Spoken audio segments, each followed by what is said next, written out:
um país em que há censura nas redes e nos sites de notícia, um país em que o regime chama de nazistas os seus opositores, um país em que o judiciário é parcial, em que falta transparência nas eleições, em que existem presos políticos, em que há criminalização da oposição, em que há relativização do direito de propriedade, um país onde há censura, não é sequer uma democracia relativa. O nome disso é ditadura.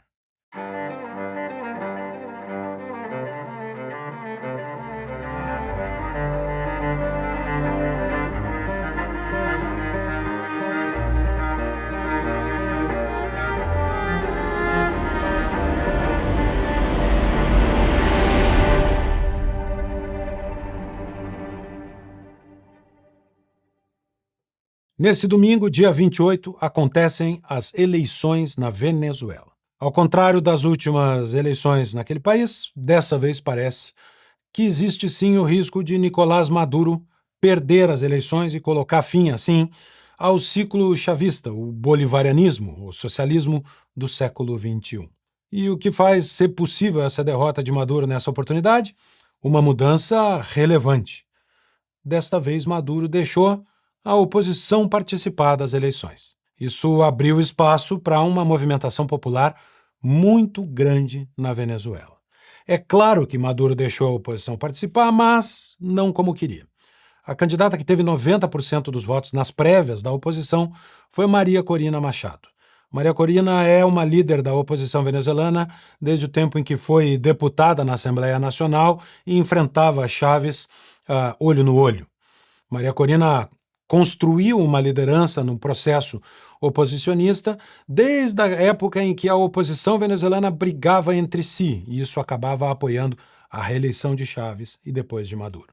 Agora, finalmente, houve uma união da oposição.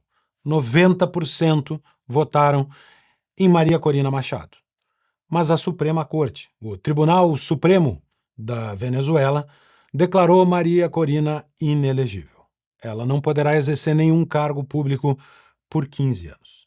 Com Maria Corina fora do jogo, a sua sucessora natural era Corina Lloris, parceira também da luta oposicionista na Venezuela. Pois Corina Lloris não pôde se registrar. O Tribunal Eleitoral não possibilitou o registro da candidatura, segundo a oposição diz na Venezuela, num processo de registro que é totalmente online. O site não aceitou, o sistema não permitiu.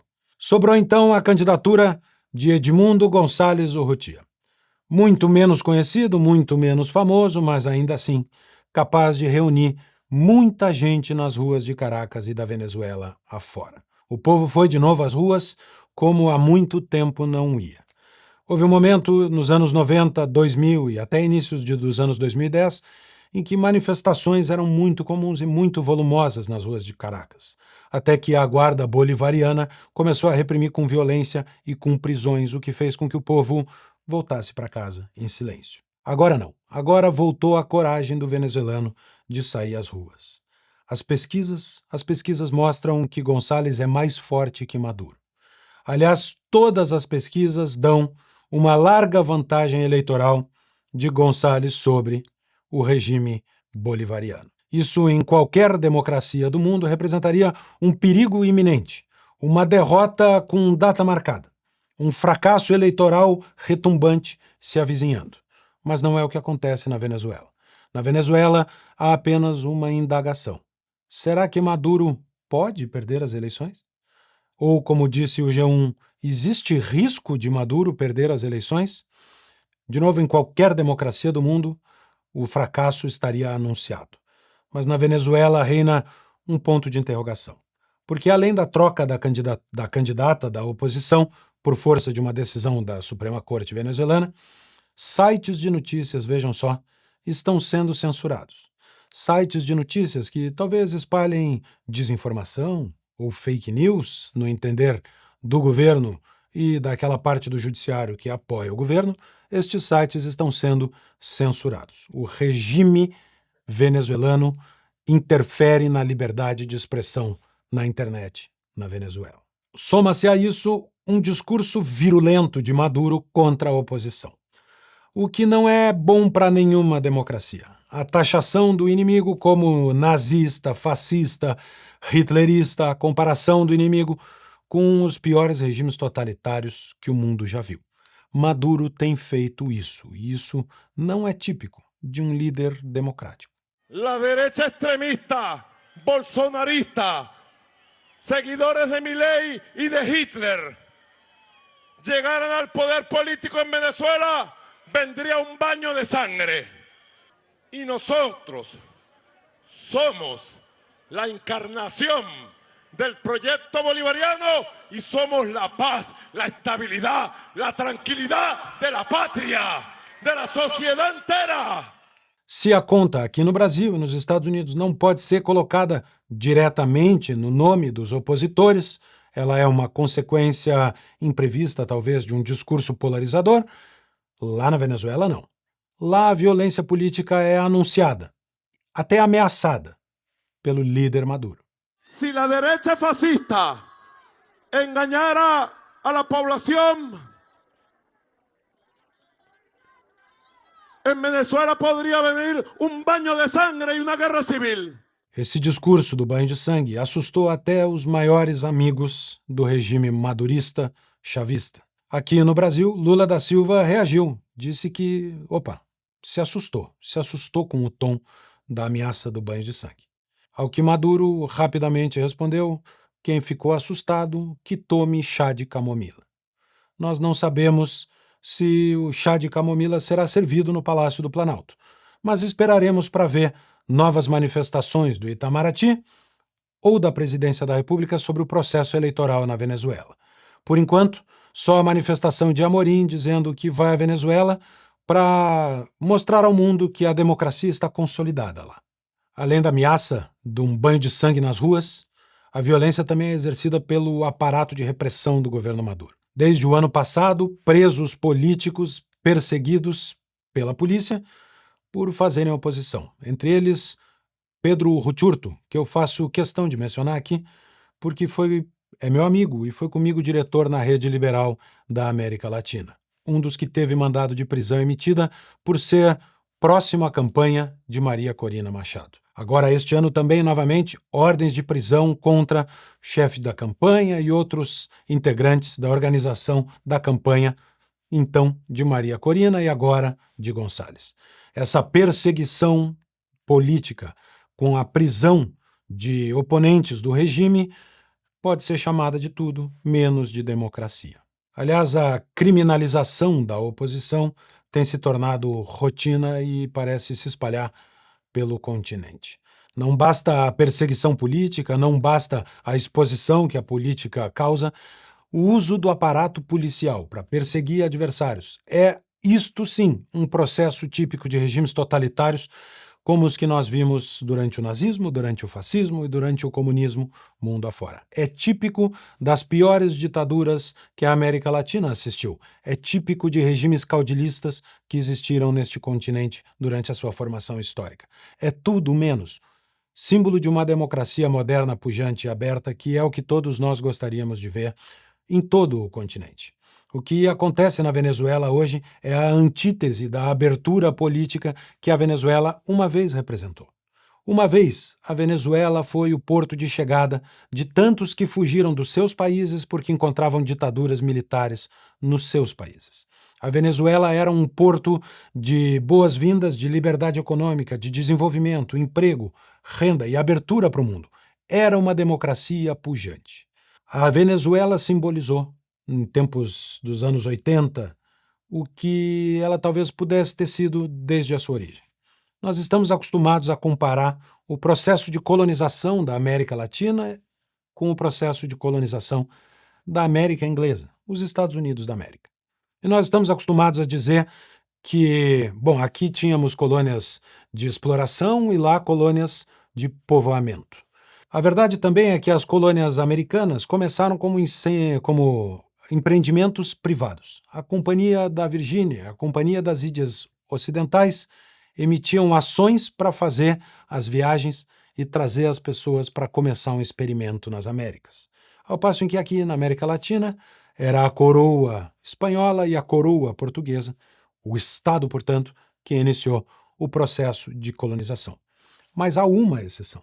Há um país na América Latina que começou como uma colônia privada. Começou a partir de uma companhia privada que emitiu ações e trouxe voluntariamente pessoas para começar a vida na América do Sul. A Venezuela. A Venezuela é o único país da América do Sul que começou como um empreendimento privado. E não por acaso foi lá na Venezuela que surgiu o primeiro libertador da América. Essa geração de líderes políticos que fizeram um processo de independência da América Latina, que todos nós chamamos de libertadores da América, que nós no Brasil conhecemos mais pelo torneio de futebol, mas que representava toda uma geração de líderes que fizeram a independência. San Martín na Argentina, O'Higgins no Chile, Bolívar e o primeiro deles, Francisco de Miranda, venezuelano, começou a luta pela independência da Venezuela. Vencido que foi lutar nos exércitos de Napoleão Bonaparte. Terminou na Rússia, onde dizem até que foi amante de Catarina a Grande, e fugiu ameaçado por Potemkin, também amante de Catarina a Grande, segundo as más línguas da corte russa.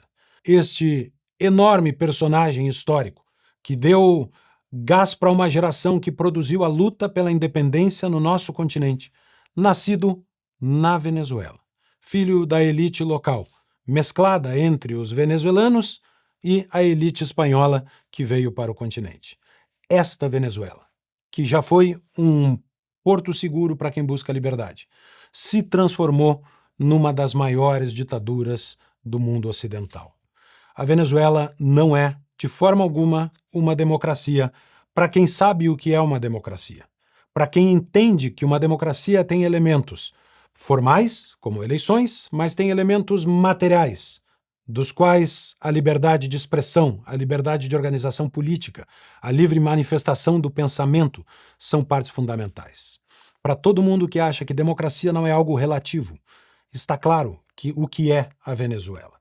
Neste contexto, há eleições no dia 28. Maduro, se as urnas falarem o que as pesquisas dizem, se as urnas puderem expressar o que as manifestações populares expressam, se tudo isso acontecer, Maduro pode sim perder as eleições, mas pode não entregar o poder, porque o que Maduro promete é resistência.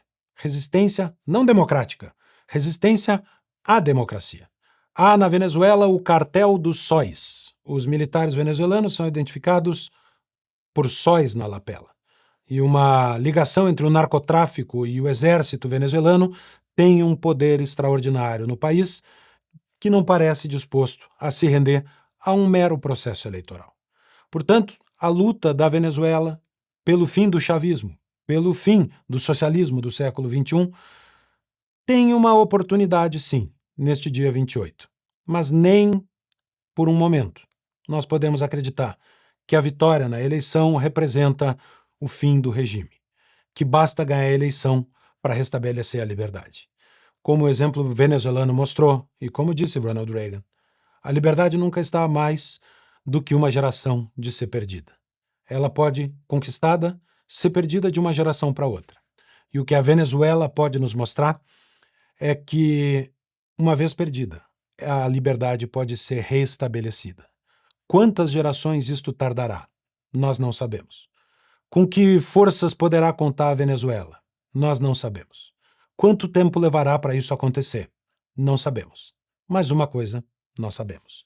Um país em que há censura nas redes e nos sites de notícia, um país em que o regime chama de nazistas os seus opositores, um país em que o judiciário é parcial, em que falta transparência nas eleições, em que existem presos políticos, em que há criminalização da oposição, em que há relativização do direito de propriedade, um país onde há censura, não é sequer uma democracia relativa.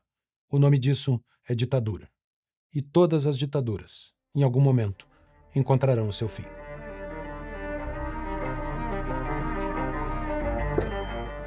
Na Brasil Paralelo, optamos por um caminho arriscado. Pô, mas tu tá fazendo isso aí, fica difícil de vender. Nunca foi sobre vender, cara. Decidimos que por apenas R$19 mensais, você pode desfrutar dos nossos documentários originais. Mas o mais importante, apoia o trabalho da Brasil Paralelo. R$19 não paga muitas coisas hoje em dia. Mal compra um salgado e um refrigerante, e é possível que esse valor já tenha sido gasto por você hoje sem nem perceber. Essa decisão foi tomada com base na nossa crença de que uma grande quantidade de pessoas se uniria a nós nesse propósito. Estamos convencidos de que, com muitas pessoas contribuindo com apenas R$19 mensais, podemos provocar uma transformação significativa na cultura brasileira. Recentemente, o que parecia um sonho distante está agora ao nosso alcance. Ao se tornar um assinante, você amplia a nossa voz. Para demonstrar nossa total transparência e confiança no valor do nosso conteúdo, oferecemos a você um período de 7 dias para reconsiderar a sua decisão, por qualquer motivo que seja. Assim que se juntar a nós, você terá a oportunidade de conhecer nossos conteúdos, incluindo debates, entrevistas exclusivas e materiais complementares. A sua participação é fundamental para nós. Esperamos em vê-lo em breve em nossa plataforma de membros. Nós contamos com você, muito obrigado e até breve.